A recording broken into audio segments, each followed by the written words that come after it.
Ես արդեն 3 տարի եմ սովորել Մոնտե Մերքոնի անվան ռազմավարական վարժանում, երազել եմ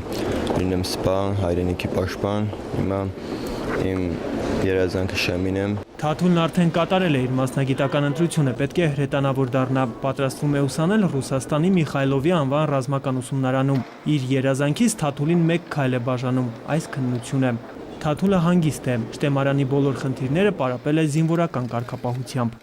Դժվար խնդիրներ կար, հեշտ վարություններ կար, ամեն տեսակի վարություններ կար մեջը։ Եվ դրանով մենք պարապել, հիմա տեսնենք քննության արդյունքները ոնց կլինեն։ Թեստերով պարապելու ընթացքում առաջացած բոլոր դժվարությունների մասին դիմորդները դժգոհելու բացառիկ հնարավորություն ունեին քննություններից առաջ։ Երեխաների տրամադրությունն էր եկել ստուգելու կրթության եւ գիտության նախարար Արմեն Աշոտյանը։ Այս տարի առաջին անգամ հայոց լեզվի, գրականության ու մաթեմատիկայի քննությունները հանձնում են թեստային տարբերակով։ Բողոքներ չհնչեցին, Աշոտյանը դրան պատրաստ էր։ Անցավ հայոց լեզվի քննությունը,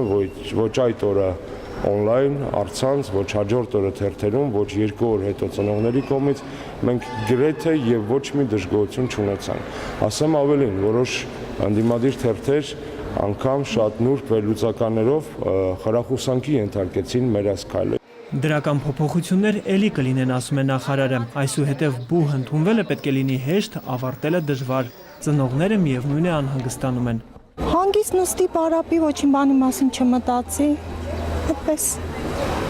նստում լավ արդյունք կստանանք։ Շատ հանգիստ ինքնավստահ եկել է քննության, ստացված